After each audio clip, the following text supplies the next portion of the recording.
Dream world of কোডিংয়ের পক্ষ থেকে সবাইকে স্বাগতম। আমি আনোয়ার হাসান শুভ। অ্যাসেম্বলি ল্যাঙ্গুয়েজের আজকের টিউটোরিয়ালে আমি আলোচনা করব রোটেট ক্যারি লেফট এবং রোটেট ক্যারি রাইট নিয়ে। তো এখানে নতুন একটি শব্দ এসেছে যে ক্যারি, অর্থাৎ রোটেট ক্যারি লেফট।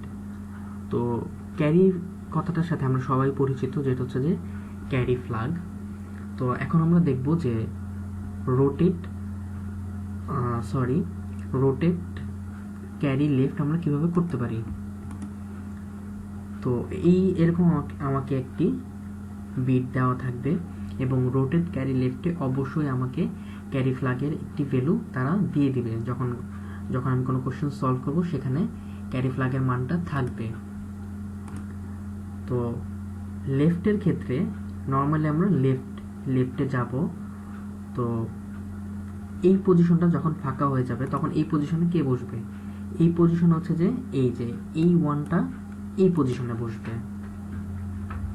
তো এটাকে যদি আমরা লেফট করি তাহলে এখানে আসে 1, এখানে 1, এখানে 0, এই পজিশনে 0, এই পজিশনে 1, এই পজিশনে 0, এই পজিশনে 1 এবং ক্যারি ফ্ল্যাগে যাবে 1 এবং এই পজিশনটা যেহেতু ফাঁকা এখন এই 1টাই এখানে চলে যাবে। তো এটাই ছিল রোটেট ক্যারি লেফট। তো রোটেট ক্যারি রাইটটা আমরা এখন দেখব। ঠিক এক্স্যাক্টলি আমরা রাইটে যাব, অর্থাৎ এখন এই সিএফ এর ভ্যালুটাই আমার এমএসবি পজিশনে বসে যাবে।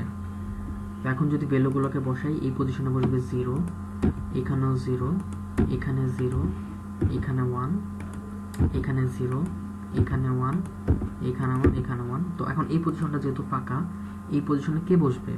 এই পজিশনে বসবে এই তো ক্যারি ফ্ল্যাগের ভ্যালুটা 1।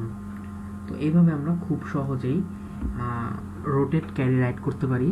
তো পরবর্তী যে টিউটোরিয়ালটা সেটা হবে যে প্রত্যেকটি সম্মিলিত একটি টিউটোরিয়াল, যেখানে আমরা একটি কোশ্চেন সলভ করব, বড় একটি কোশ্চেন সলভ করব এবং সেটা সলভ করলেই আমাদের যত কনফিউশন আছে সেটা ক্লিয়ার হয়ে যাবে।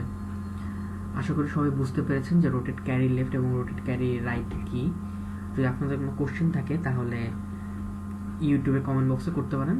সবাই ভালো থাকবেন, ধন্যবাদ।